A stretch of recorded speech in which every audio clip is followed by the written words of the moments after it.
Good evening. I'd like to welcome everybody to our February 18th, 2021 regular meeting of the Marysville Board of Education.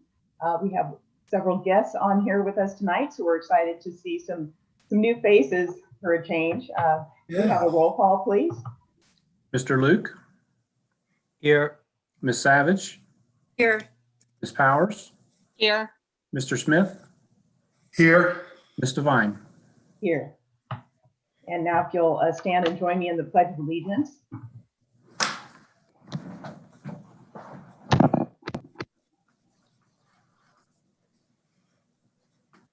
I pledge allegiance. Pledge allegiance to the flag of the United States of America and to the republic for which it stands, one nation under God, indivisible, with liberty and justice for all. Thank you. First on our agenda, I would accept a motion to adopt the agenda for this evening's meeting. So moved. I'm going to say the motion was made by Mr. Smith and seconded by Ms. Powers. Roll call, please. Mr. Smith? Yes. Ms. Powers? Yes. Mr. Luke? Yes. Ms. Savage? Yes. Ms. Devine? Yes, motion carries. So tonight we have a presentation on a variety of things. So Diane, if you'd like to give a little intro for the presentation, we'll sit back and get ready to enjoy. All right, so the way we're going to handle it is I'm going to go over some pieces first, and then, the entire instructional team has put together a video that you'll watch, and then we'll be available for questions at the end. Sound good? Yeah, and so and this presentation is So basically an overview of, Yep. of academic and social emotional assessment data. Yeah, we're gonna kick it off and kind of lay the framework for where we are with our COVID instructional platform and how we're switching. And then the video is going to kind of give you the understanding of why and why now we're making the move for 5 days a week eventually after spring break. And it's going to give you a larger landscape of kind of trends that we're seeing in the latest diagnostic data. As you know, we ran into some assessment issues with our calamity days that have fallen on our laps here lately, but we have put together, the team has put together a nice collection of things that we'd like to share with you tonight to kind of share the progress with our students, some areas of concern that have bubbled up. And I think, quite frankly, the good news is when we met with you probably in the fall, we had some concerns of maybe being in the neighborhood of like 40% deficits, and we are not even close to that. We far exceeded what we thought we might. And so we'll kind of share that in depth with you. Great. Okay. Thank you. Sure. All right. So for my part, I'm going to kind of give you an overview of that transition back to school plan, also what the new quarantine guidelines look like, and give you an update on that data dashboard and where we really are with our COVID experience.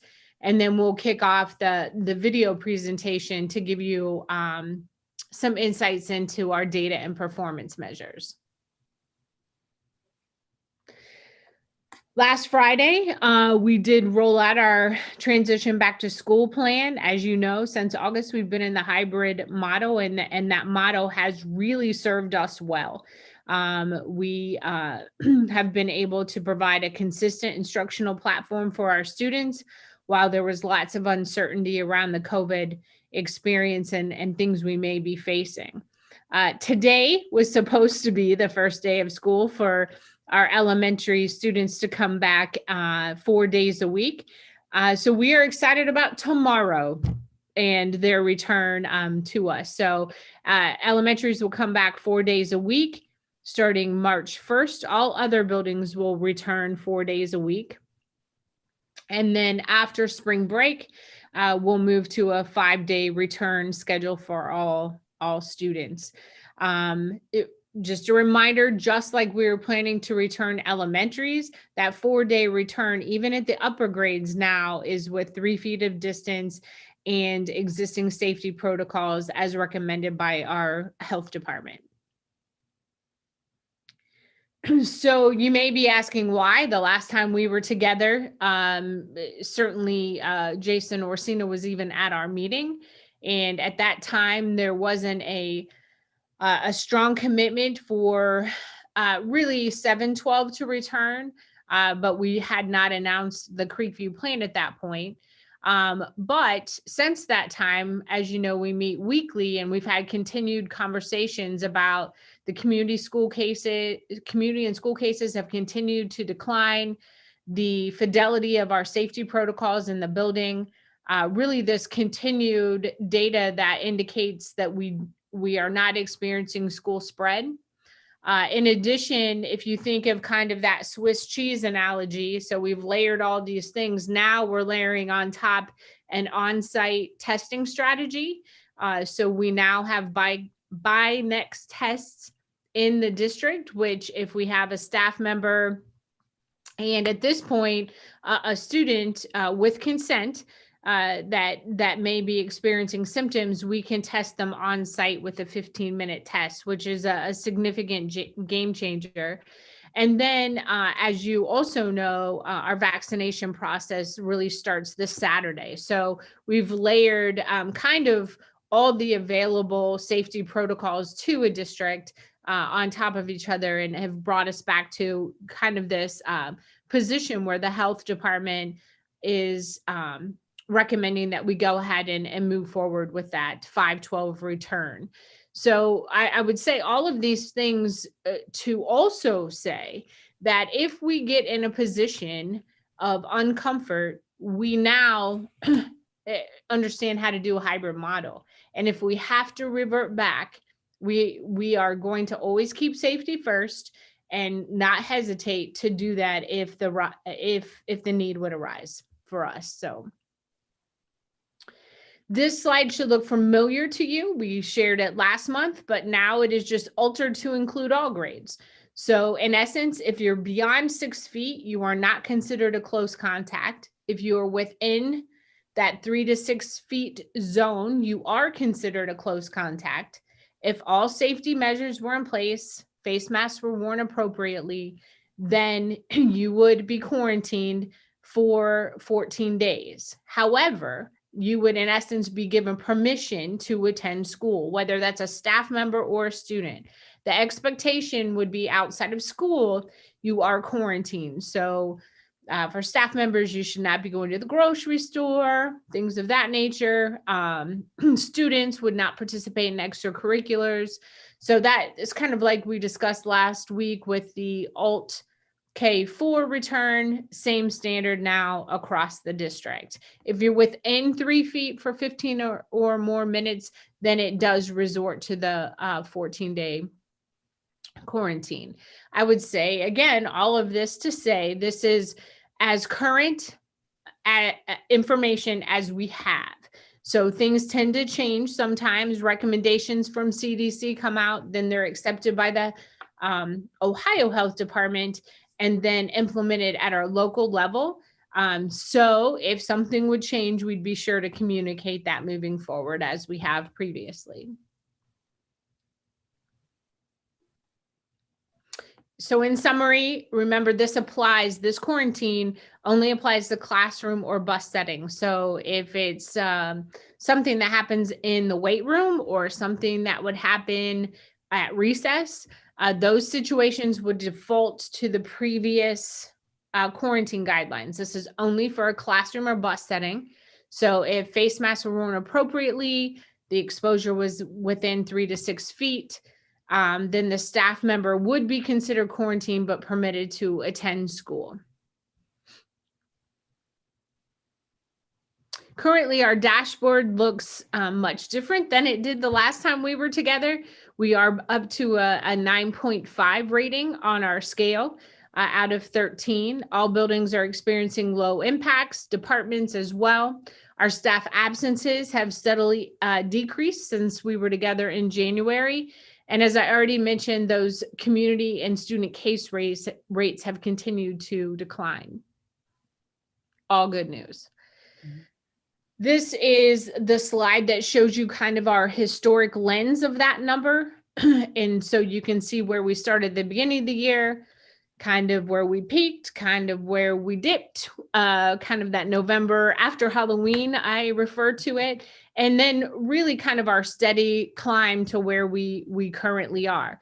Now we are on the cusp of that indicator number that we had earmarked for a return, but the difference from when we rolled this model out originally to now is really the idea of vaccinations and testing strategies being readily available. We didn't have those at the onset of this process. So it's kind of another mitigation strategy to add to our toolbox.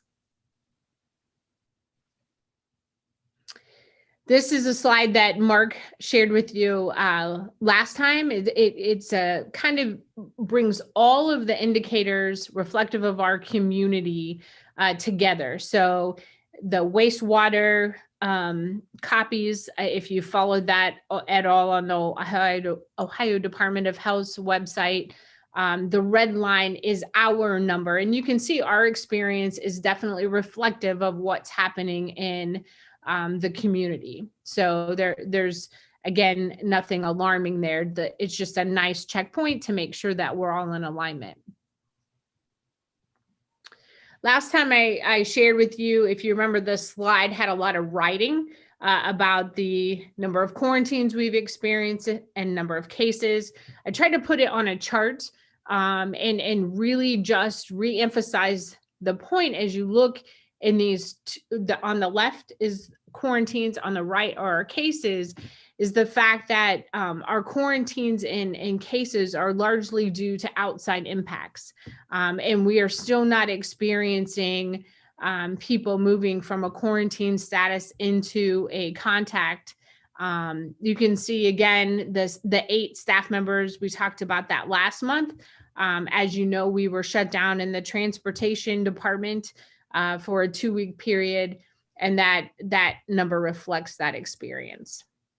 So some higher numbers as far as case counts, but really kind of the same numbers and percentages as a result of our school experience. So now is kind of the question, now what, right? So we've kind of laid this platform. And as you know, we are regularly assessing students and looking for ways that they're growing, ways that we can change, ways that we can improve. And the instructional team has put together this summary for you guys tonight to kind of capture that viewpoint.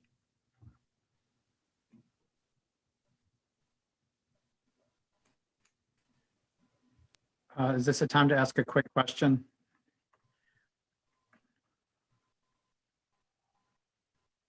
You're muted, Diane. So Go ahead. if a student or a staff member is under quarantine, but they have permission to go to school, is their behavior, is their protocol any different in the building those next 14 days, or? No, the same guidelines apply. Have to be masked, have to be 6 foot apart when you're not, for example, at lunch times, things of that nature. But there aren't any different requirements necessarily, because the reason that rule changed is really because of the high fidelity of which we're implementing those safety protocols and cleaning and et cetera. And I guess I'm wondering if also then if they're in that quarantine, but then they would exhibit some kind of symptoms, then the fact that we have those tests are going to help us identify and isolate if needed. Correct. I mean, that's really the I won't say beauty of having a test, but because nothing's been real beautiful about this experience, but that's kind of the purpose of having that on-site opportunity. Certainly, Kim and Megan, our lead school nurse, are going to release a video shortly kind of talking about what that process is going to look like for a staff member or student. We've also talked about the opportunity of possibly using them to get volunteers back in the buildings to help tutor students. So we have been told that it's somewhat of a limitless supply at this point. At first, we were told you only get 300. Now we've been told we can get more from the state. So we really want to actively engage with that testing strategy if people are interested to use it as a way to bring in more people as well to support our students and staff. And what's the general accuracy of those test kits? Do you know?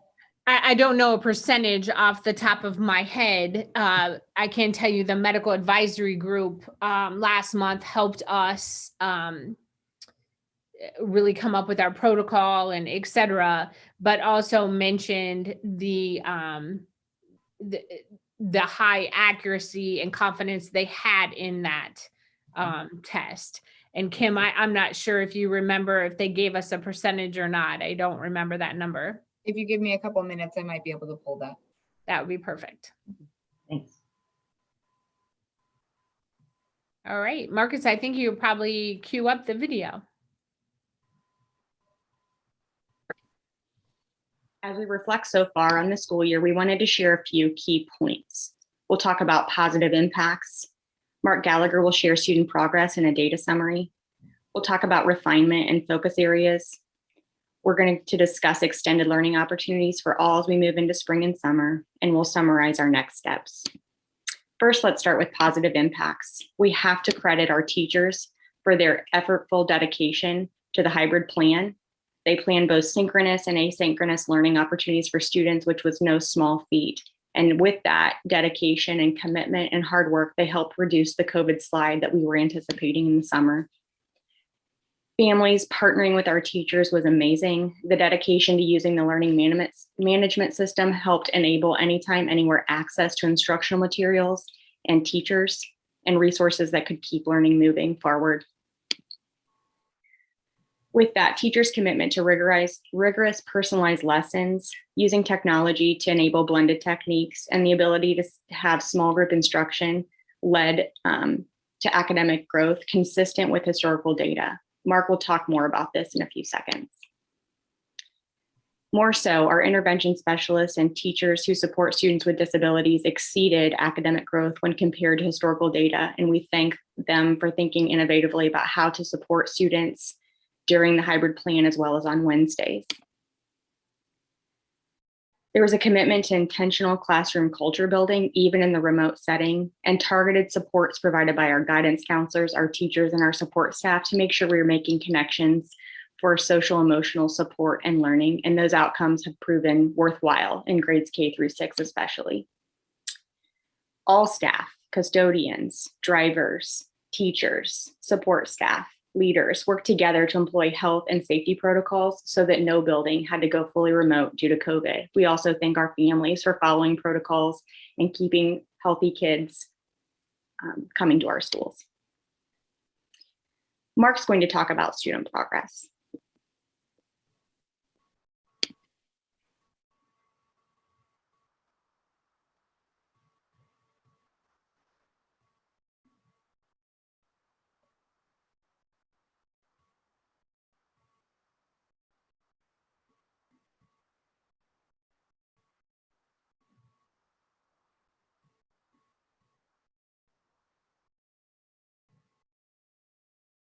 Is Mark supposed to be talking?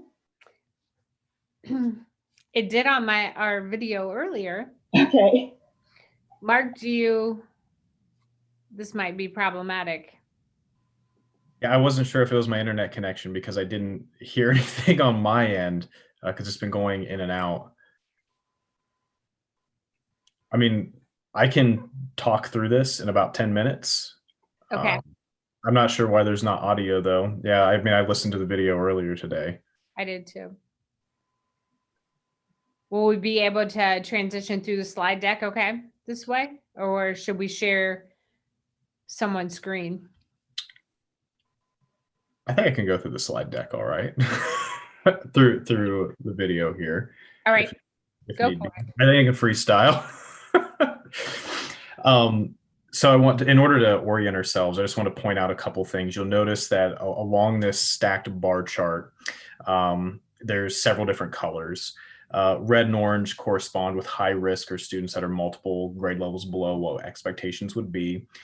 Yellow would be students that are at some risk or one grade level below. And then green and blue represent students that are on grade level or exceed grade level expectations. And Marcus, you can actually just start the video. I can talk through all of this if you just let that go.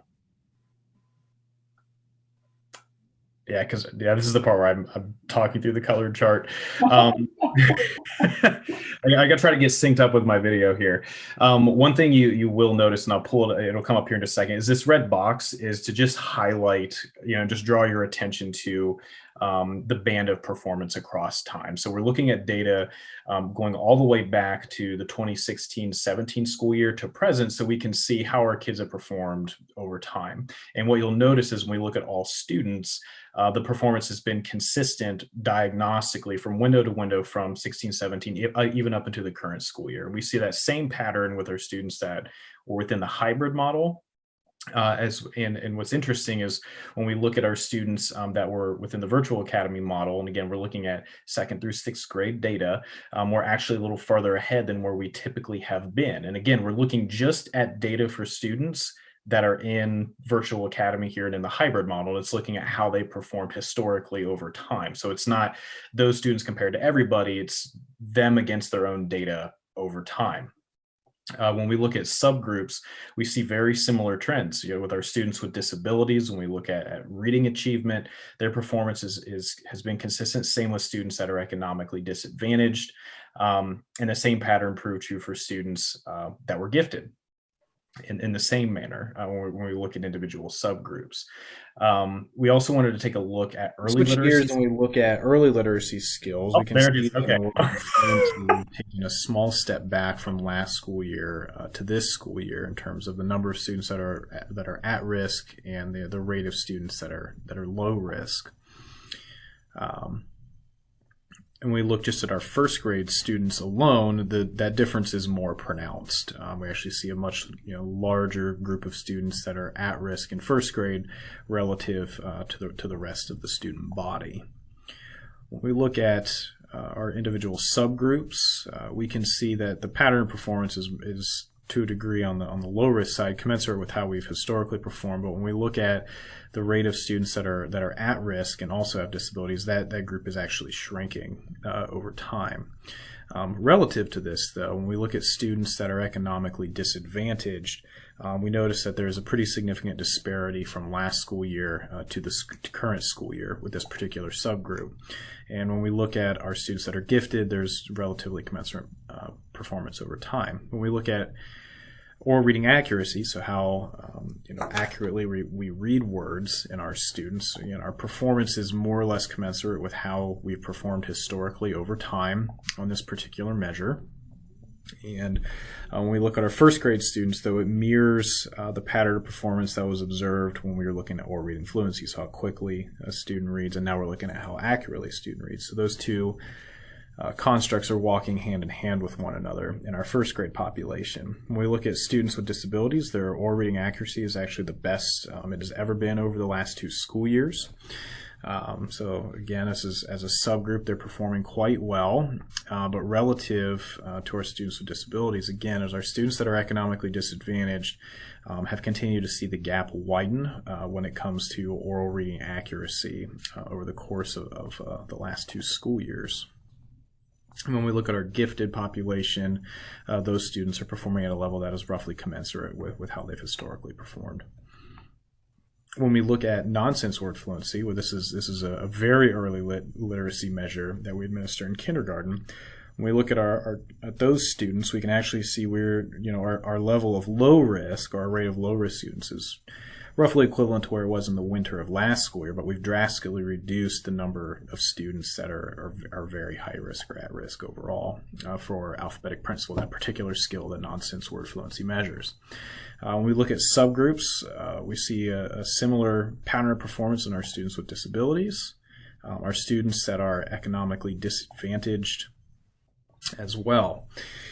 And last but not least, we were also able to compare how a group of our freshmen that completed the Procore Language Arts Assessment for ELA 1, how they performed on their fall diagnostic relative to how they performed in their third 8th grade language arts diagnostic and iReady.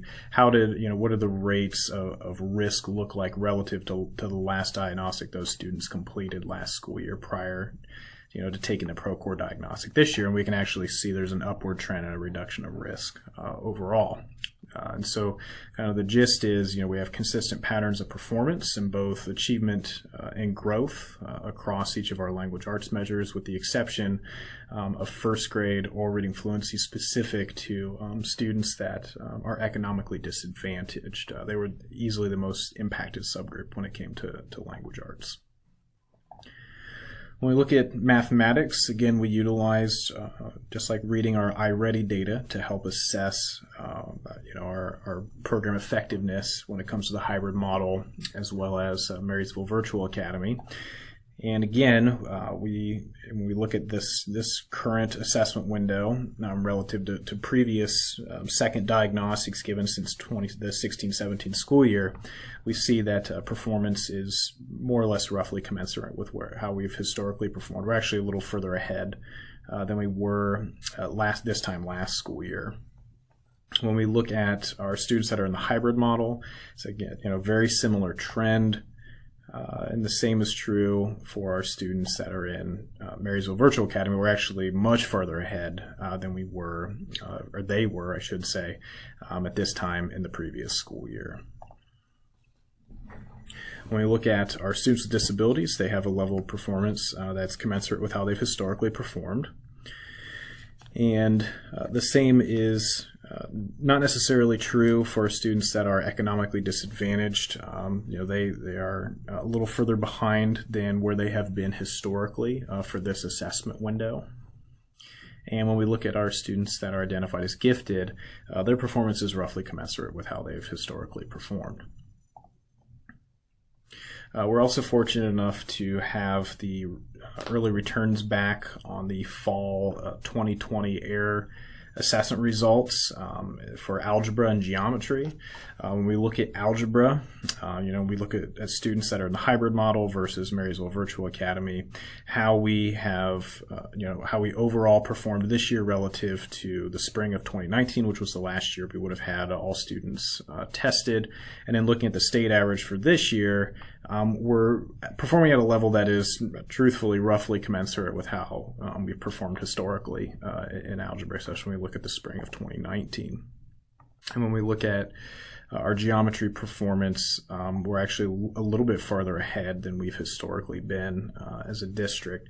And holistically, there are not significant differences necessarily between the hybrid model and Virtual Academy when it comes to geometry, but the differences were a little more pronounced in the area of algebra. With regards to science and social studies, very similar trends to what has been seen and observed in language arts and mathematics, especially when we look at biology. So pattern performance is very consistent with how we've performed historically. When we look at American history, though, there is a bit of a pronounced difference between our performance within the hybrid model relative to the Marysville Virtual Academy. But overall, when we look at all students, our pattern of performance is consistent with how we performed in the spring of 2019 on the American history assessment. And again, much like history, a very similar pattern of performance within American government. So a bit of a discrepancy between the hybrid model and Virtual Academy, but when we look at all the results overall relative to where we've performed historically and looking at the state average, we're actually ahead of where we've been in years past. And just for reference, FTTT stands for first time test takers, and N is the number of students that were included within the sample. In order to evaluate our social and emotional competence and mental health outcomes, We were also able to track our cell web diagnostic results from the fall of 1920 to the winter of the current school year, 2021. And what you'll notice is there is a pretty clear and concise pattern that social emotional competence has improved over time on the cell web diagnostic, which is a performance-based measure that requires students to actually work through a number of social emotional vignettes and demonstrate a number of skills. So we can see that over time, those skills and competencies have grown and improved in our student body at large. And we see a similar pattern when we look at students with disabilities and when we look at students that are economically disadvantaged. And when we look at our students that have been identified as gifted, there is not a similar pattern of improvement, but a commensurate level of improvement or performance relative to how they performed historically. We've also been fortunate enough to gather suicide risk data from last year and the current school year for the buildings that have started or have completed their signs of suicide implementations. And what you will notice is in the 9 through 12 space, because MHS has completed their implementation and ECHS is halfway done, when you look at the delta, the change from last year to this year, we actually have increases in suicidality risk within those particular populations in the 9 through 12 world. We do not have middle school data because the middle school is yet to implement the signs of suicide curriculum. But when we look at Creekview, there's actually a reduction in suicidality risk from last school year to the current school year, which coincides with the improvements in social emotional competence that we saw within the cell web diagnostic. The rationale being that as students gain social emotional competence, it reduces the likelihood that they're going to experience adverse mental health outcomes on the other end.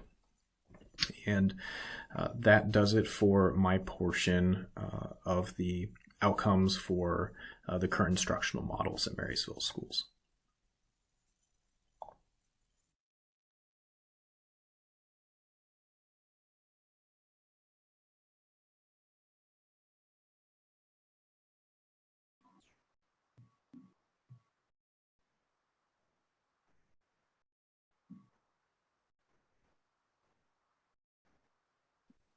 I guess I'll try to do what Mark did a few minutes ago until my sound kicks in. So Marcus, if you may pause this for just a second if it advances before I'm ready. But what you're looking at here is while Mark was looking at assessment and diagnostic data, we wanted to keep a keen eye on what was going on with our high schoolers as far as graduation and risk for graduation. So in our hybrid learning model, we took a look at first semester to see what course level mastery looked like in each of our buildings at the high school level. And you can see there 97 course extensions, 67 course extensions, and 171 course extensions are listed there. Really what that means is in the time given within the first semester, students did not achieve mastery in those classes. So they either are doing standards-based remediation, which means they are pulled out into another period of time to remediate on a standard that would get them to course level mastery, or there are a few students at each building who are actually repeating the course second semester. To give you a little context, that course level pause or delay can sometimes affect your graduation trajectory. So we wanted to look at how many students were at risk for graduating on time. And you can see the raw numbers listed here for our senior class, which accounts for about 3.7%. And then you can see about 4.2% of our junior class district-wide is showing some risk. And they are all on plans with our counselors, our principals, and certain teachers who are intervening to help them get back on track toward graduation. So Marcus, you can push play to see if it will continue. And I'll be able to tell if it does. And if it doesn't, I will continue talking.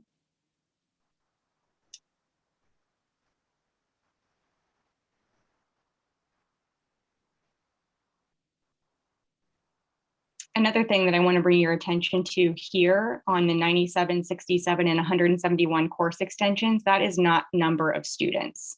So students at the high school level are engaging in 4 to 6 credits on average per semester because most buildings are running on a double block schedule.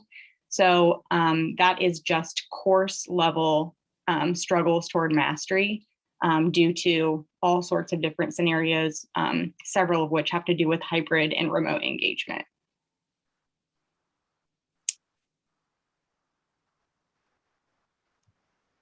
It looks like I'm saying these things in silence, so I'm going to let this advance here just for 1 second. And their risk for report, we wanted to look at our seniors and our juniors. Students, it's important that students finish credits by the spring so that they're on track for graduation. We have 8 students who are on personalized plans to make sure they are accruing enough credit for graduation, and their risk for graduation due to credit deficiency is 8 students between MHS and similarly students from MHS who engage in MBA. 3 students from early college, high school, as well as MBA, and 5 students at TRI. Again, counselors and principals have plans for these students to engage with credit retrieval and attempt to meet their graduation requirements by the spring. We also took a close look at juniors who may be in that graduation risk so that we can be proactive. There are 12 students at MHS, 5 students at ECHS, and so far the juniors at TRI are getting back on track. This just gives you a percentage of all seniors in Marysville and a percentage of all juniors in Marysville who need to be very diligent about getting back on track toward graduation and adhere to the plans that we have in place for them.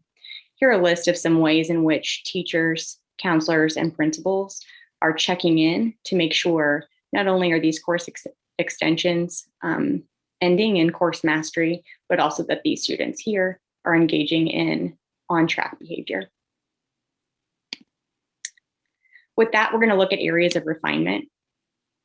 Certainly things have gone really well and our teachers have done an amazing job keeping kids on track and educating in new situations under a state of many changes.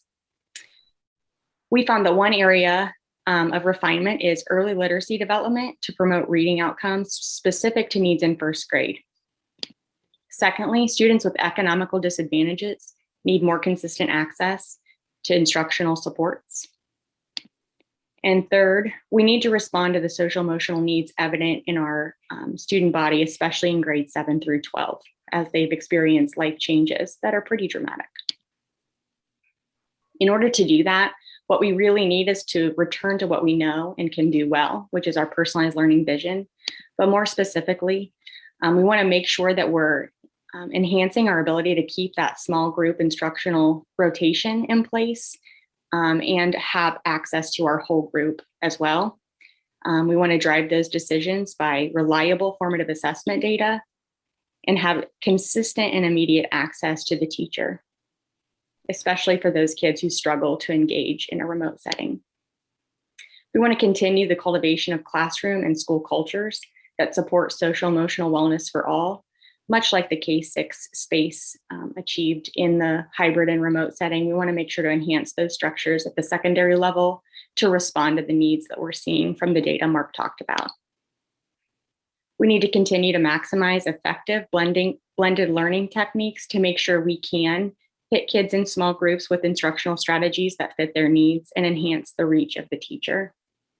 We also feel that our blended learning techniques enhanced family partnerships, and those school-to-home partnerships always benefit our learners.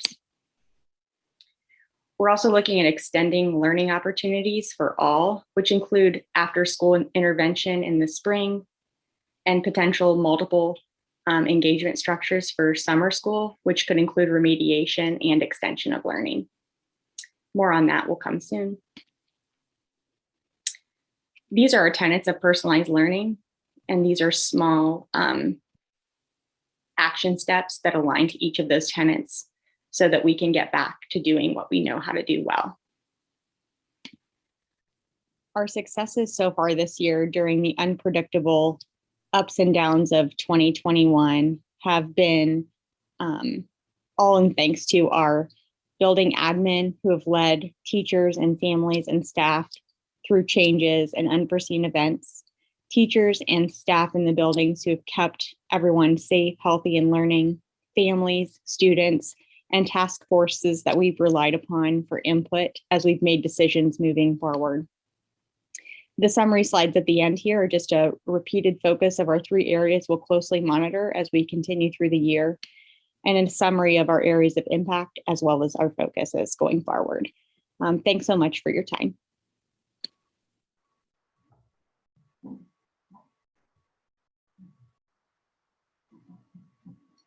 Okay, question time? Comments? After seeing that was an awful lot of information. Thanks so much for, putting together that data for us. Again, I think that's really helpful. It's correct that those students that come from economically disadvantaged settings have struggled this year more so than some of the other subgroups. And my question is, was access to reliable broadband internet, was that a factor? And maybe you have a guess or estimate of whether it was a significant factor or not such a significant factor?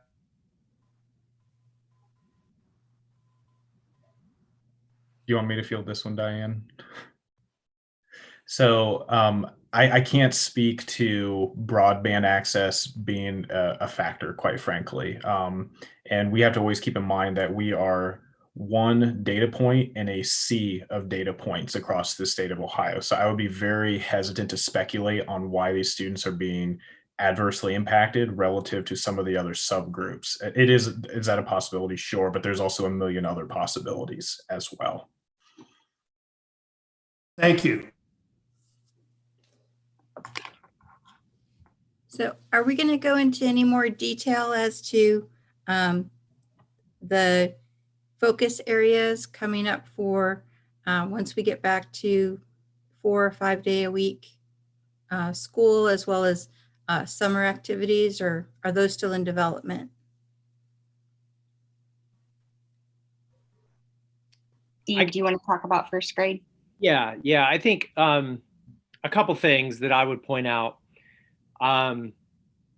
We used summer slide, if you remember, in the fall. That was the only metric that we had to kind of predict what the COVID slide would look like, and we studied that NWEA study. And even with our first grade group, low SES, it's about a 10 to 15% drop compared to other subgroups. I think it's important to mention that, we were predicting maybe 30 to 40 across the board, and that group would have been even more. So we were able to identify patterns of loss and really minimize that potential COVID-19 impact. So the answer is why. I think a big part of it, Nan, is we didn't have to ask what to do as far as early lit when this crisis hit us. We just had to ask, how do we keep doing what we're doing in these different models? And I think that we responded resoundingly, and I would give the credit to the buildings and the teachers and the personnel there. So with that group, now that we're coming back and they'll have access to our reading specialists, we're the only district I know of that has 90% of their reading specialists OG practicum trained, which is the gold standard for structured literacy and helping at-risk students. They'll have access to them. I can speak to, running the virtual academy and working with the reading specialists, that we had a handful of kids in that subgroup that had less than 50% attendance with their reading specialist. So that'll eliminate that. They'll have the access barriers removed. And we'll just get back to business like we always have. And I think that it's not a matter of if, it's a matter of when we'll get them caught back up. We were on the heels of our best K-3 literacy data in 2019, according to our report card. It was the best in Central Ohio. So we're not going to reinvent the wheel with these kids. We're just going to get back to the way that we were operating prior. So I'm excited that they're returning. If it's okay to kind of tack on to what Steve was talking about as far as literacy, we were seeing the growth that we wanted to see when we were working our personalized learning plan. The hybrid put teachers, I think, in a spot of tension. How do we use our minutes when we have kids with us? And sometimes we were, not able to assess in flexible ways. And the other thing that, we all believe is the teacher is the greatest asset in the room. And some of those flexible assessment modalities were delaying the process by which they knew how to respond to kids and they knew how to do it in Zoom. So just taking those cues that we get through anecdotal records, through observation, and through being able to manage the class in a way that we're good at, I think is what we need to work at getting back to when the 4 to 5 days come back into our regular schedule.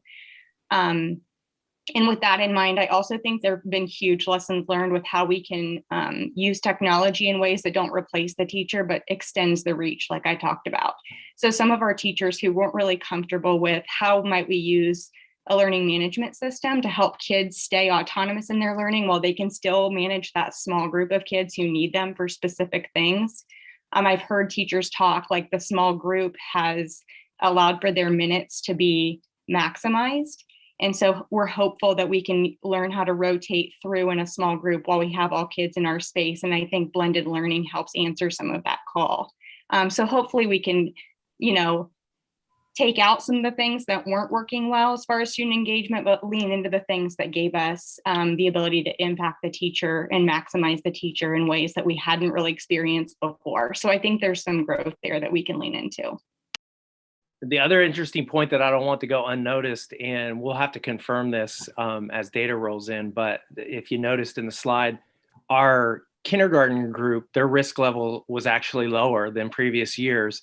That's the first kindergarten class that has Alt K attendees in it. And so it'd be interesting to flesh that out a little bit more. Right. I think the other thing I would note. I noticed there was a, That's okay. The other thing I would note, Nan, is that right now building principals are working on plans for intervention to take place before and or after school. So they're planning that with teachers currently. And additionally, each principal has put together a team to design a summer school experience that they'll be submitting to us by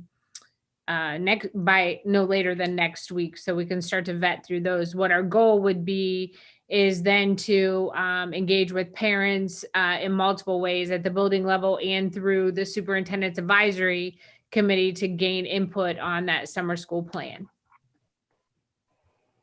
So I just have another question about the Marysville Virtual Academy.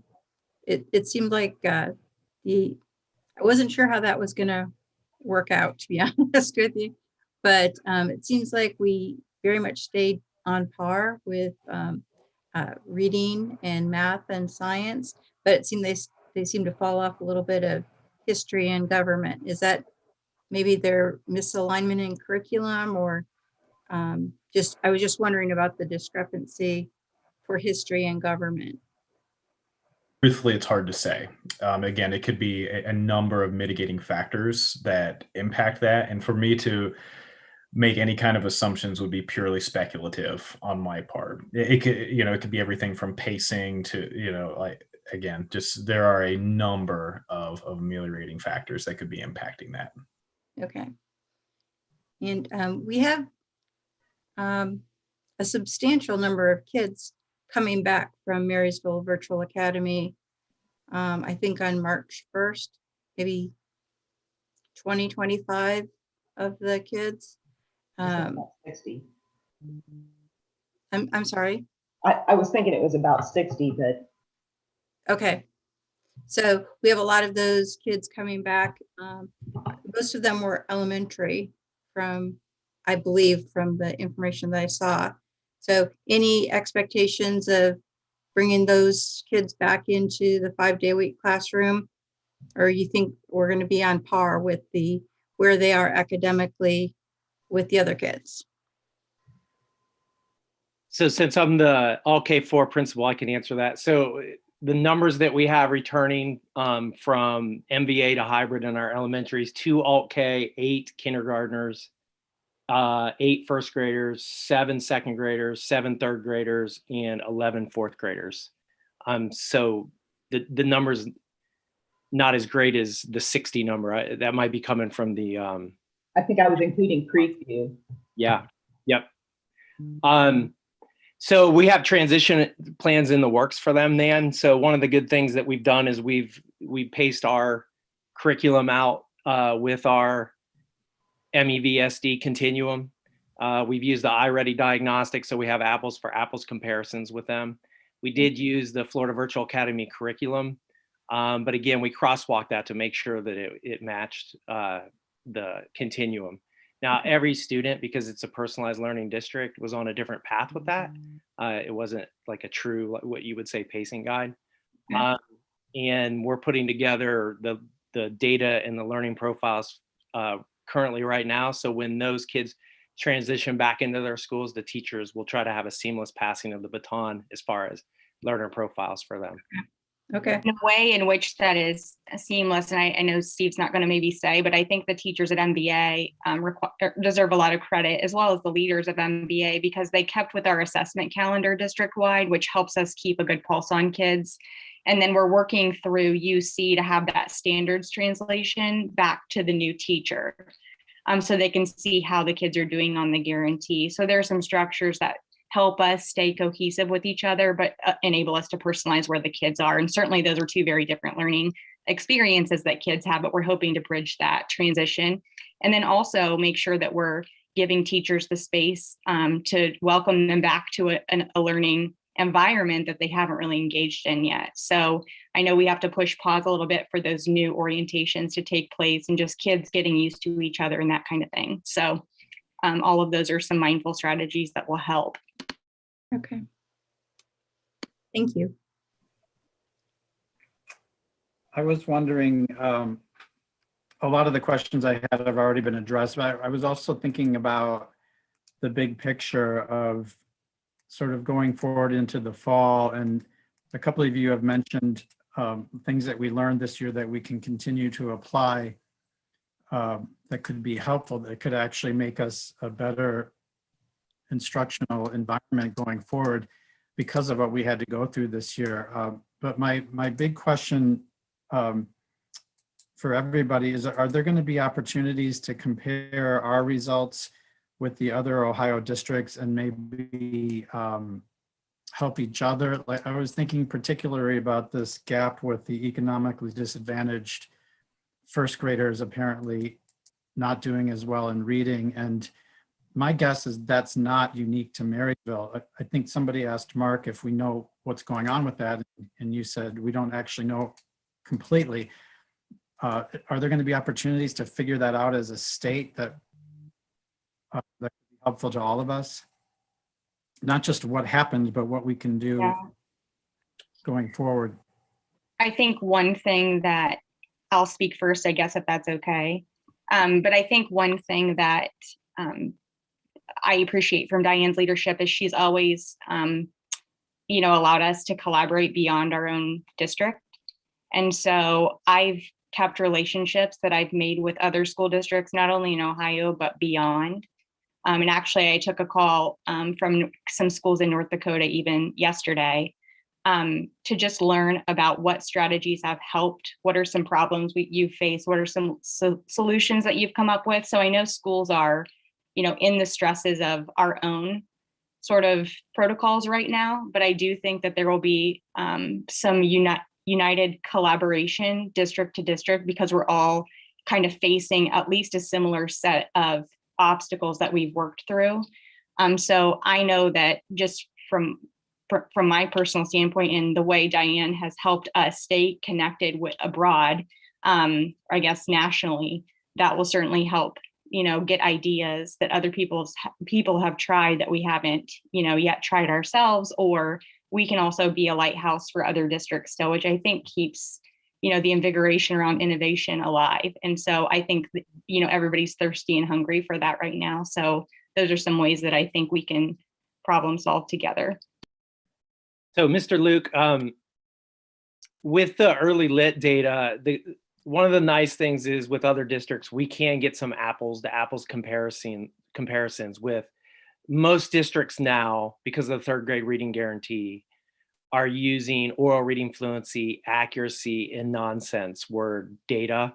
So it would be really easy to reach out to colleagues. I'm thinking of a couple right now that are in different school districts around 270, and ask them what did their data look like subgroup wise, and see how we stacked up. And then share strategies. You know, if someone had better data than us, I want to know what they were doing, and vice versa, we could help them.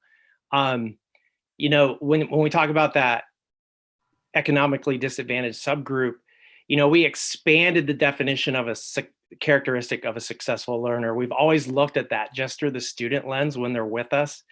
You know, this year it involved an entire family and circumstances and jobs, first shift, second shift. Just the boxes that you had to check were numerous. So that redefined priorities and access and equity for those kids. And it really started in March. March, April, May, unlike some other grade levels where March, April, May are kind of winding it down, March, April, May in kindergarten are the most important months for early lit from a just neurology standpoint. That's when kids really start to put together some really foundational concepts of matching sounds and letters and starting to learn words. And they did not have that. And we did the best we could in March, April, May. But we weren't nearly as ready for that as we were when we came back in August. So I think that contributed to it as well. It impacted, those months impacted the kindergarten group more so than any other group in our elementaries.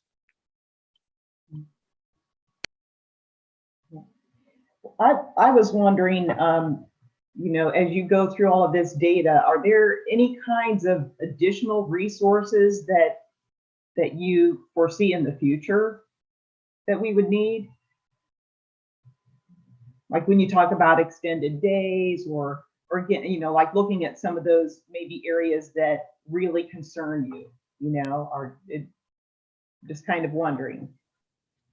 Our plan is really to commit some of the new federal money we received. So I talked to Todd about putting those dollars to work to kind of help with those extended school day, if you will, opportunities before and after, and to help offset costs with summer school in particular. So certainly we're very thankful and didn't expect to get that money. So we think that's a good way. And we'd also have funds available if there are needs specific to teachers. I think the team modestly but hit the topic well, that we've closed the achievement gap in this district. The gap was pretty significant when we first started the work, and we've continued to whittle that down. So once we get staff back in doing their craft with all kids, we have the strategies and resources and know-how at our fingertips. It's just a matter of getting that access to students on a full-time basis to allow teachers to do their work. We know how to do data meetings so much better than a few years ago. I see Steve smiling because they went from painful to now they're so targeted and thoughtful, and we know exactly what we're doing, and principals articulate clearly where students are going, and our staff we've really invested in that skill set for what's going to happen in a tier 2 intervention. And that's not a permanent space, right? That's a temporary place where kids are going to go to go back. So I think the first and foremost, while it may sound funny, intervention is bringing kids back 4 days a week. That's our first intervention step. The second would be the 5 days a week. And then so that the systems we already have that have gotten us to where we were last March can be as robust and high functioning as they were before we left when COVID hit. Yeah. I guess the only other thing that just is stuck in my head was the social emotional slide for the 7-12. And just, you know, I mean, when you think about it, those kids, I know Diana and I had spoken about it just the other day, the fact that, you know, those kids thrive on their friendships and hanging out with each other. And so after a year of this, you know, I mean, I know how I feel. I think I know how the rest of us, how we all feel. It's like, oh my gosh. But, you know, so I just wanting to make sure that, you know, you feel like we've got as many supports as possible in place. And I know we have great partnerships. So I don't know if there's anything extra that we can do, or, you know, I guess just wanting to make a comment about that concern, really. Mark, do you want to hit on that a little bit? Sure. I firmly agree with everything that Diane outlined. I think the most important thing is for our kids to come back to school so that we can get back into the coming of age things that matter so much in the 7th through 12th grade world, because those are the things that are impacting us and impacting our kids right now.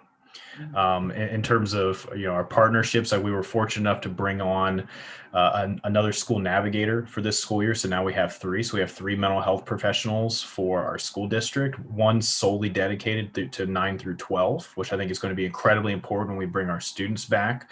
And we're also very fortunate to be part of the Ohio School Wellness Initiative through the governor's Emergency Education Relief Fund, and partnered with, you know, the Miami University and ODE and Ohio Mental Health and Addiction Services, which will allow us to even bring in some funds and may possibly even pilot different initiatives and work within the district to help support those students further in those unique spaces. So a lot of it is we come back to school and we do the things that we do really well, and we look for opportunities where we can, again, bring in other unique partnerships to expand what we're already doing. Okay, thank you. If I can, excuse me, the work that has been ongoing in this district over the last 6 or 7 years to get us to this point seems to have really paid off. The setting the course for personalized instruction gave us the data that we needed to be able to work individually with kids in what I think are the most trying of times. And I know that all of you, Diane included, have spent an incredible amount of time putting in place all of the supports that our teachers and administrators needed to be able to successfully navigate this past year. I am just absolutely astounded that our kids, the thing back in August that was my greatest fear was that it was going to be a disaster, that the kids weren't going to learn, and, you know, scores were going to go down, and they were all going to be set back as much as 40% from where they would be. And the data that you've shared with us, although there are individuals and groups and certainly other, you know, work to do, indicates that the collaborative work that was done in the district, from the superintendent through the administrators, through the teachers and all of the support staff, cooks, custodians, bus drivers, everybody involved, have lifted the kids up, have supported the kids, and have been able to get our kids to the point where we're going to get them back in school in a more normal educational setting. And they're successful to this point. They've got the skills to be able to move forward. They're not drowning. And I am, like I said, I am just absolutely astounded, and I can't tell you, and everybody in the whole district, how proud I am and how happy and excited I am to be in the place that we are. Thank you very much. Well said, Mr. Smith. Couldn't agree more. Are there any other questions or comments? I just want to say thank you to everybody for laying that out. I am too. I'm astounded that our numbers are where they're at, and I think it's awesome. So thank you. And we know how much work this was to get this put together, with the timing of assessments and the delays of assessments and snow days, etc. So we appreciate your work to have this ready for us tonight, and you did a fabulous job working through some minor technical difficulties as well. So we appreciate that. But yeah, thank you so much, all of you. And I'm sure if anybody has any questions, let me know. Reach out to Diane, and I'm sure they can answer them if something pops into your head after the meeting. Madam President, with your permission, Steve reminded me of a piece of legislation that was adopted in the last session. And if I can put him on the spot real quick to kind of touch on what that was, and because I know that he and maybe others in our district had a hand in getting this legislation passed. Sure. Yeah, briefly, House Bill 436, which was the dyslexia screening and professional development bill, did make it into law and was signed by Governor DeWine in December. The outcomes for that, some of them are to be determined and will be outlined by, in the legislation. The Ohio Dyslexia Committee was commissioned, and those seats are currently being fulfilled, and it's an 11-panel committee that is, their task was putting together guidance and a guidebook for the public schools in the state of Ohio on how to help dyslexic students, at-risk students, struggling readers.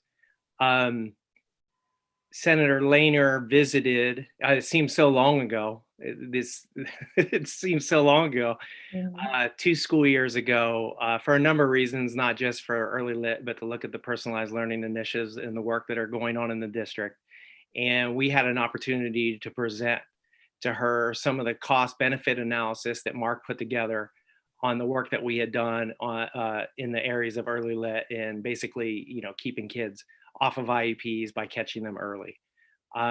She tasked us at that time to write legislation that she could get pushed through. So we put together a Marysville team. Everybody that's in this Zoom was on that team. David Henziker was on that team. Kristen Jones was on that team. And I invited one outside practitioner that I've worked with for 20 years to help us craft legislation. And Mark and I drove it down in May and put it in Senator Lehner's desk.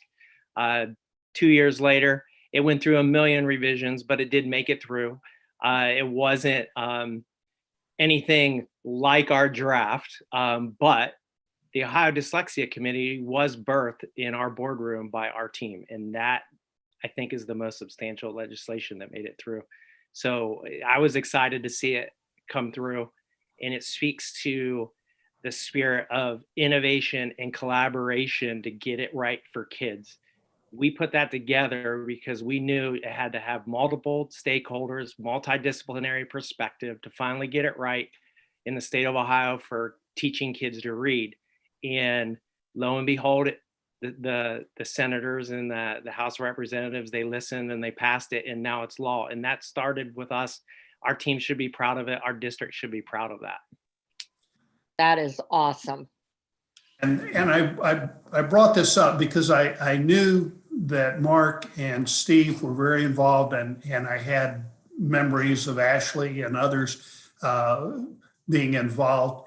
And I thought, since they were all here, it's a part of how we're supporting kids and how it will continue to give kids a better opportunity to be successful in life as they go forward. And I wanted to recognize all of the people in our district that had a hand in putting that piece of legislation together. And, they talk about making sausage. Nothing comes out, as it looked originally. Everything gets acted on with all sorts of different things. But in looking at that legislation, the heart of it is very much there. And I'm excited about the future for the kids in this state as a result of that legislation. So everybody that was involved, thank you very much. Thanks for bringing that up, Mr. Smith, and congratulations for everybody. Mrs. Devine, if I could circle back to answer Mr. Luke's question. Yes. There was a question about confidence in the BINEX tests. And Kim reached out to a medical professional on our advisory team. And the response is, in a study compared to a high sensitivity test, the tests we have were 91.7% accurate for positive tests and 100% accurate for negative tests when used as directed. Okay, great. Thank you. Thank you very much. Sure. Thank you, Kim. All right, I think that concludes the presentation, unless there are any other last minute questions or comments. Okay, well, thank you so much for your admin team, for all of you for helping out with that. And is there any public participation tonight? Nope. No, there is not. I would just say too, if the members of the instructional team want to drop off, you're welcome to do so. That is right. Hope to see you soon. All right, we're on to reports. So Ms. Savage, is there a High Point report? Yes, just a couple things I want to go over for the High Point report. Number one, Ohio High Point vaccines will be available to their teaching staff beginning the 4th week in February. So they are each dealing with their own individual counties. So whichever county the teachers work in, they'll get their vaccine from that location. Also, they had the groundbreaking ceremony for the expansion and enhancement of Ohio High Point. We are still in the meetings with the contractors. So the bidding process seems to be a continual process that is going to go on for quite a number of months as they proceed with the project. Their number of COVID cases have been declining rather steadily. They issued their first budget for review. So we'll be looking at that at the next meeting on the 24th of this month.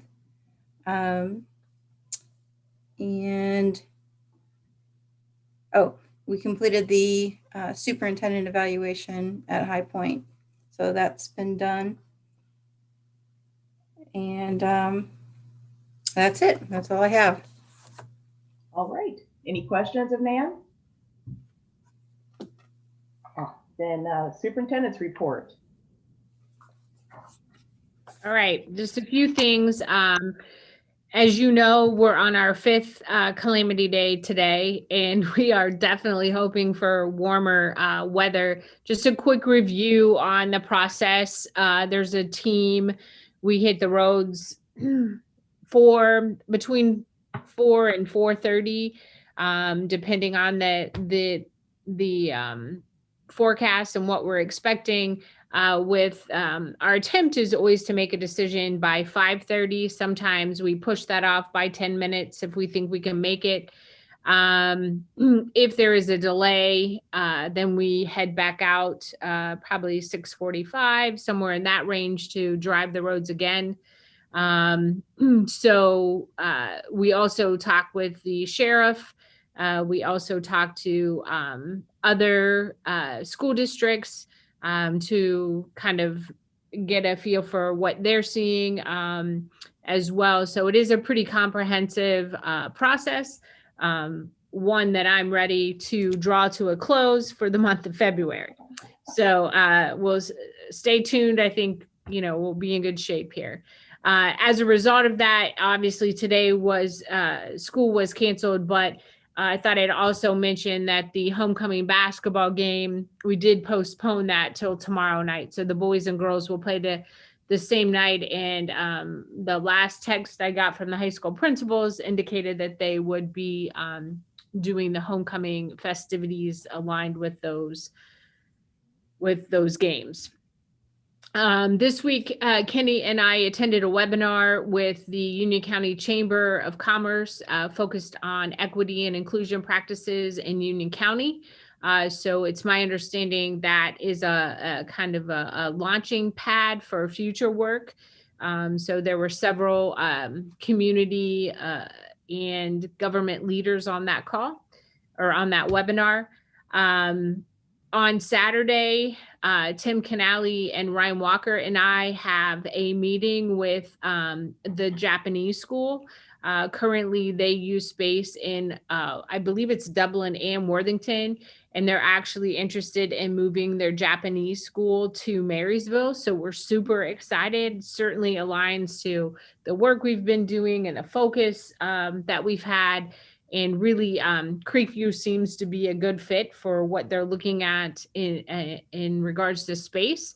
So thanks to Eric Phillips for kind of facilitating that, and I'll keep you posted on how that goes. It happens on Saturdays, so there's wouldn't be impact to things that already happen in that building. So we're pretty excited really about that opportunity and new partnership.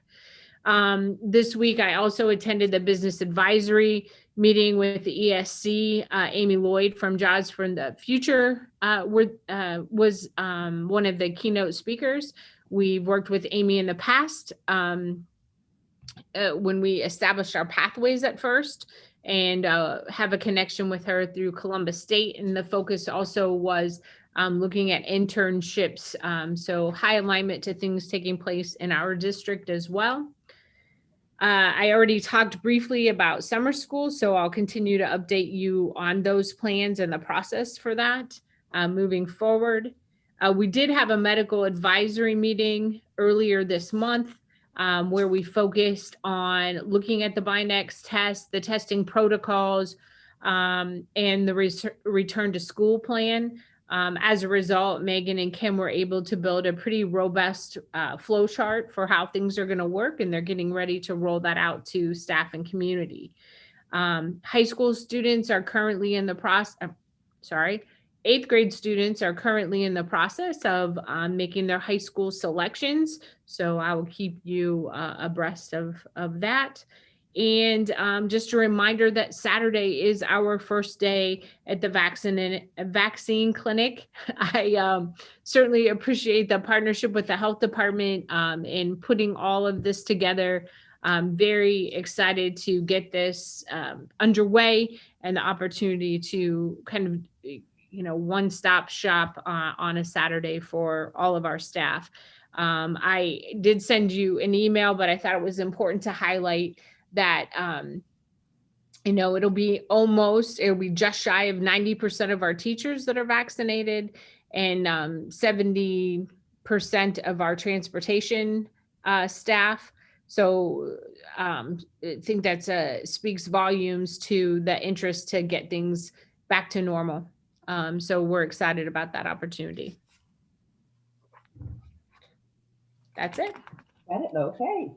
Any questions of Diane from that report? No, I just know you've had a lot of long days, haven't you? A little too many. Yeah. It has been. Yeah. Okay. Treasurer report. Okay, I'm just going to give a brief update on our valuations. So our 2020 valuations were just recently released by the county auditor. And so one particular item there, we'll get into a little more depth when we update our 5-year forecast coming up. One particular item I was closely monitoring was our commercial values. So you may remember about a year ago, I kind of presented a potential challenge or red flag that we were looking at, where one of our levies had, on the commercial side, had rolled up to its voted, the effective millage had rolled up to its voted millage, which means we were potentially going to lose revenue if valuations went down. Kind of a quick rehash of that. So as values go up, the voted millage rolls down so that we collect the same amount of revenue. But if valuations go down, that levy effective millage can roll up so that, again, instead of losing revenue, we still receive the same. But the potential problem comes into play when, as values, if they continue to go down and that effective millage ends up rolling up all the way to what the voted millage is, and they're equal, there's nowhere left for that millage to roll up. So then, as if values would continue to go down, we would actually lose revenue. So last year we were to the point, so we have 4 operating levies. We were to the point last year where one of those levies had already rolled up to its voted millage, and we had 2 others that were really close on the commercial side. So the good news is, with the values we just got, in total, values went up 2.25%, where in the 5-year forecast, that's just a little under 2% higher than we were projecting. So that was good news. Commercial values increased by $5 million, and we were projecting it to be relatively flat. So that was a significant change. The impact of that increase was the one levy that was rolled up to its voted millage actually came down. You know, it rolled down lower. So now we've got a little bit of space. If we were to have a decrease in valuation in the future, we wouldn't automatically lose revenue. And the other two that were close gained a little bit more breathing room to where, we would have a little space so that we wouldn't lose revenue. If that $5 million increase had been a $5 million decrease, the impact would have been those other 2 levies would have rolled up to the voted millage. So we would have had 3 out of 4 levies, operating levies, at the voted level, as well as one of our PI levies would have been there as well. So we would have started losing PI money as well. If it were the $5 million change, it wouldn't have been a catastrophic number, but we probably would have started losing in the neighborhood of $50,000 a year, give or take. But the big impact of that is that's not one-time revenue. That's a number that spreads, into the forecast until the valuation would start to rise. So would have been a big impact overall in the big picture. Still something to keep an eye on, because with the lockdown, we haven't really seen a major impact on valuations yet. But I think there's still a chance that those things might not hit until a year from now. So there's still a chance there could be some, for instance, vacant office space. Some businesses may be changing the way they do things.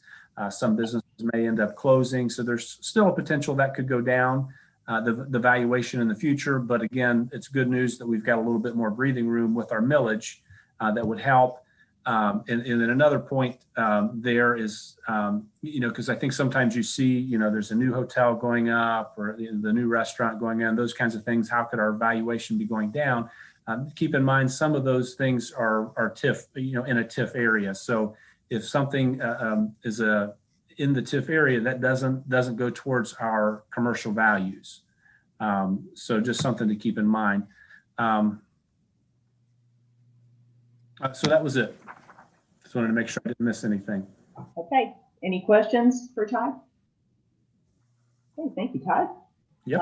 For my report, the last 5 months I've been touching on the 6 characteristics of good board leadership and that impact student achievement. And so tonight we're to the final one, and that one happens to be relationships, and specifically the board, superintendent, and treasurer relationship, which we know really means our governance team. And so I just wanted to highlight a few things. So way back in 2012, and here's a quote, "For the purpose of enhancing teamwork among members of the board and between the board and the administration," unquote, the then board developed governance team protocols. And that was back when Amy and I first began serving as school board members. So since that time, we've reviewed them, we've made a few revisions, but I really felt like we're due for another deep dive, especially with everything that we've been through this past year. And then kind of interestingly enough, the current OSBA book club book right now is The Governance Core. That's the title of the book. And I'm actually reading that, and it relates perfectly to this idea of a strong governance team relationship. So it's my plan to ask Todd to purchase that book for our entire governance team. And to follow up on that, I've been talking to Kim Miller-Smith of OSBA. She heads up she's the director of student achievement there. And so she told me that she had recently held a workshop with another board that they're from a district that's very similar to Marysville, high achieving, relatively wealthy, things like that. But she held a workshop with them to talk about student achievement and the role of the board. And she said it really, it just kind of really brought some good conversation with the board. And especially with what we've been through, it's nice sometimes to just be able to sit back, have a good conversation, and look at the big picture of our role in the school board, which is student achievement. And with what we heard tonight, I know that's going to be a real important focus for the next year as we, try and catch up from the impacts of the hybrid education and so for some people, the virtual education. So anyways, I just wanted to let you know what I'm planning to do for the board. So hopefully everybody will be willing to take some time on a Saturday. And if we wait long enough, I think we'll be able to do it in person. Kim said the one she did recently, she did in person with their board. So just stay tuned for that. And then also one other thing that ties into that, on just earlier this week on February 16th, OSBA released their webinar series, Informed Governance, and that's they had mentioned that they were going to be doing this. It's covering the 6 areas that we've discussed. Each webinar costs $50, and they can be found on the on-demand learning page of their website. So I just thought if anybody's interested in attending one of those webinars, let's stay in touch with each other. We could, maybe 2 of us watch one together. We can't get, no more than 2 of us could get together at the same time, but maybe we could, save a little money and maximize our learning. So we'll talk about that, or just contact me if you're interested. And then for some continuing education, I did attend NSBA Equity Symposium recently. So I thought it would be interesting to hear their definition of educational equity. Is that educational equity is achieved when all students receive the resources they need so they graduate prepared for success after high school. That's kind of a nice definition, but they had a keynote speaker who was really, really impressive. Brandon Fleming, he's a debate coach at Harvard. He had a pretty rough beginning to his life, and he just talked about the fact that the goal for our schools needs to go past cultural awareness and responsiveness to cultural competence, and the fact that we need to meet students where they are, that need to put humanity before academics. And as I listened to him talk, again, I was thinking about the work that we've done with personalized learning, the focus on social emotional support, and that we're really, just right where we need to be, at least on the track. Obviously we're always trying to improve and stuff, but the reality is that it's really our responsibility to level that playing field for all of our students. So another thing I want to point out, I want to congratulate Mr. Smith at the upcoming March 10th Central Region Conference for OSBA. Mr. Smith is going to be recognized as a STAR Award winner in the category of training. And I believe he told me that he is one of 14 statewide, I believe. But that's this new recognition program for OSBA is called STAR now. It used to be the Award of Achievement and Master Board Member. But anyways, he will be recognized. So if you haven't signed up for that yet, it's going to be another virtual conference on March 10th from 7 to 8:30. And you can either contact Todd and let him know that you're interested, or you can go to the OSBA website and sign up yourself. I also wanted to congratulate our Japanese speech contest finalists. We have 4 of the 5 finalists are from Marysville, and that's going to be live streamed on March 13th through JASCO. And we had a chamber meeting this morning. There is going to be a business impact breakfast on February 25th. That's open to anybody who wants to attend, and they're going to be talking about wellness in the workplace. Also, the Marysville Business Association is offering free $500 scholarships to Marysville graduating seniors. And let's see, I think that's all that I've got. So ready for the legislative report. Mr. Smith. Thank you. I sent a rather lengthy report with kind of a long litany of bills that have been introduced that may affect education in the state and potentially touch on our district. Many of them probably are not going to go very far, but just to let you know what was on the minds of the legislators getting started. I did have a phone conversation with our state senator, Bill Renicky, today. And I thought it was a very good conversation. I prepared some notes prior to our phone call. I had attached those to my legislative report. We had a very good conversation. Some of it was just kind of informative about our school district, what we're doing. He indicated a real strong interest in personalized learning. As we talked about some of the legislation, I suggested maybe next fall would be an appropriate time for him to come and visit. And so and he was very excited about that, told his chief of staff to put that on the list of things that he wanted to get done. So that may happen sometime. Focused really on 2 pieces of legislation. House Bill 1, which is the fair funding state bill. That's not in the Senate yet, but I wanted to call his attention to that. He shared a concern about the overall cost. We'll continue. He agreed to continue conversation on that particular piece of legislation. The other piece of legislation was Senate Bill 23, which deals with bus safety. And he was very supportive of that, said he had a good relationship with Senator Gavarone, the sponsor, and that he would talk to her and maybe roll that into the transportation bill. He is the vice chair of the Transportation Committee. And so that may help it get moved forward. That bill has been reworked.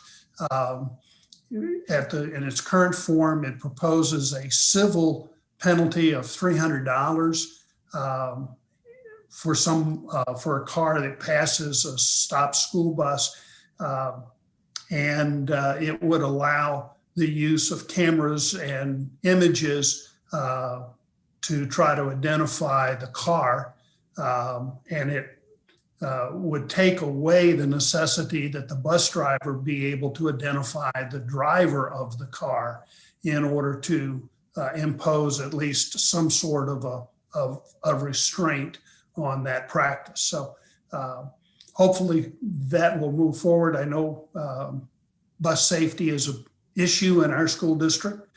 We have people that pass stop school buses frequently, And it's something that needs to be addressed.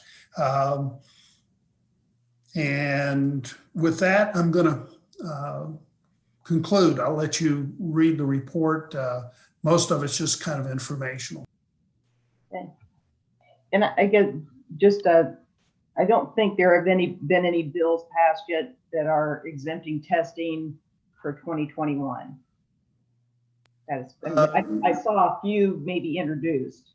Yeah, there's been some bills that were introduced. The Senate has passed a bill providing support for broadband, and so that went through very quickly.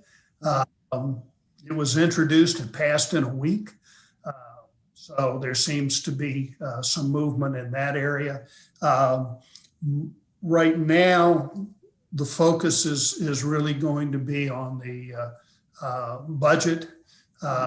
And I think some of the other things will happen in terms of making some latitude in testing. I mentioned also having some flexibility in terms of graduation requirements. We talked about that a little bit, and he seemed agreeable to that. He was not giving definitive, yes, I'll vote for this type of answers. So, but that's good on his part. So. Great, thank you. Any questions of Mr. Smith? All right, do we have any safety report tonight, Ms. Fowler? No, we will not have those meetings until next Tuesday. Okay, all right. We are now to the business part of our meeting. So I would accept a motion to approve our draft minutes from our January 20th regular meeting and our January 25th special meeting. So moved. Motion by Ms. Savage. Second. Second by Ms. Powers. Any corrections, comments about the minutes? If not, roll call, please. Ms. Savage, Yes. Ms. Powers, Yes. Mr. Luke, Yes. Mr. Smith, Yes. Ms. Devine. Yes, motion carries. Next, I would accept a motion to approve our treasurer CFO items. So moved. Motion by Mr. Smith, Second. second by Ms. Savage. Todd, do you have any comments about your treasurer items? Yeah, just a couple quick updates on the cash flow. Mostly it's the usual monthly items. I would note on the cash flow, we received the BWC dividend that I mentioned a while back. That was $795,000. And again, just pointing out that that was not in the projections. So that's new money to our cash flow. Also wanted to point out something that we didn't really talk a lot about when it came to the impact of COVID and what that did to our revenue. So one of those items that was impacted was the casino tax revenue that we get twice per year. Back in, well, let's look back to January of 2020, our revenue was $140,000. And then due to the lockdown in August of 20, that revenue basically was cut in half and we received only $73,000. So when we did the 5-year forecast, I obviously assumed a decrease going forward. So the good news was I guess it's good news with the economy opening back up and everybody's gambling again. So we've got an increase in revenue there. So the January revenue actually jumped up to $147,000, which is actually the highest receipt we'd ever received. So a lot of people saying just let it ride, I guess. They made it through the pandemic, so we just start gambling.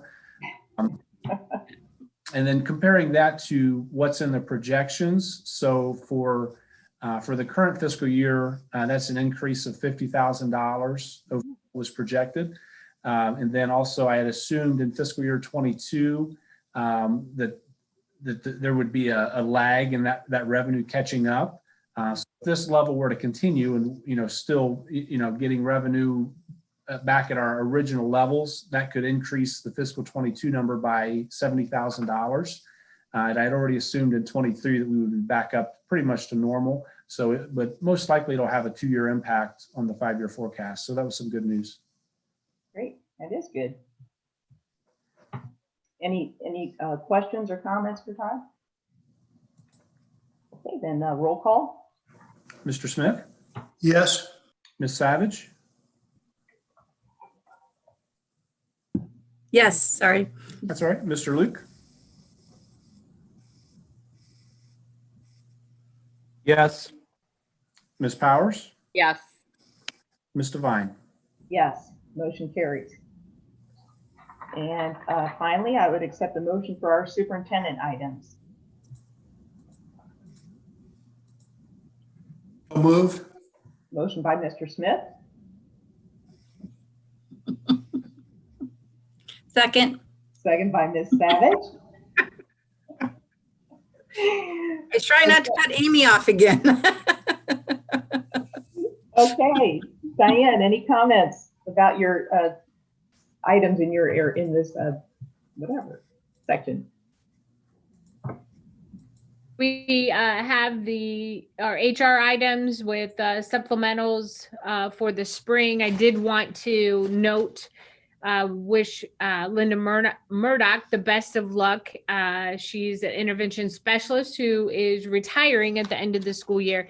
She's been in the district for 19 years, so certainly appreciate her service and a lot of lives touched through her work for us. So wish her well.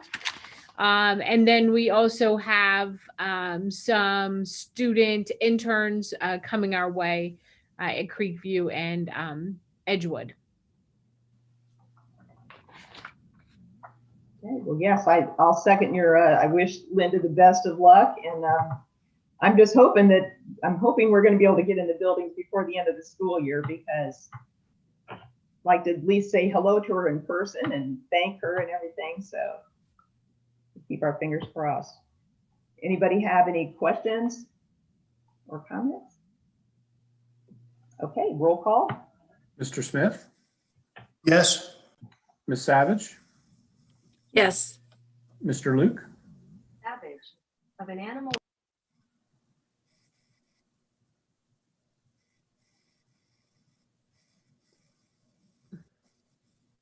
Mr. Luke, Yes. okay, Ms. Powers, Yes. Ms. Devine. Yes, motion carries. Time for comments. So I will start top left on my screen, which is Mr. Smith. Oops, you're muted. Okay. I know that on the news, it seems that the relationship between superintendents, school boards, and teachers as they talk about the COVID and reopening schools and so forth has been mentioned, and typically it's been pretty negative. And I think that what they're looking at and what they're talking about are school districts in New York, Chicago, some of the larger school districts in the country.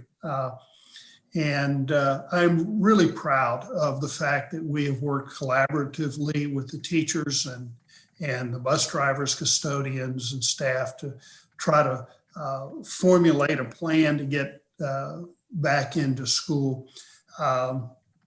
And so I wanted to mention that and to thank our superintendent and the leadership among the teachers and so forth for everything that they've done.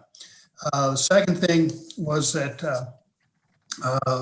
Raymond had a fundraiser for reading, and they have blown the top off of their goal. That was really exciting.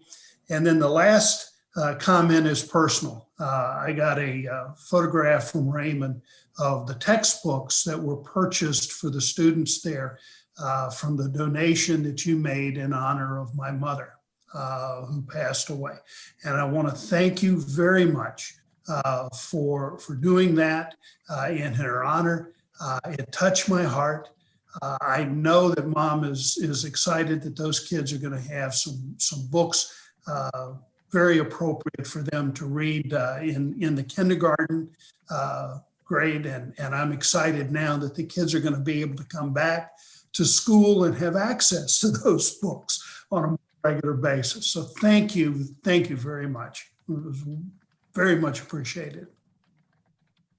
You're so welcome. We were really happy to do it and thought that was a wonderful idea. I know you had shared with us how much kindergarten meant to your mom, and so this seemed like a perfect thing to do. Happy to. Okay, Ms. Savage. Alrighty. So first of all, I want to say thank you to everyone that presented information this evening.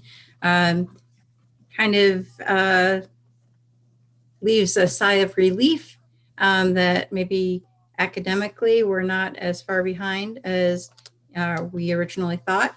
And that thanks to our teachers and other staff members, along with parents and community members that I think have all chipped in, including grandparents, to help support the kids this very unusual year. So thank you for the material that was presented. Thank you for the good news in regards to that.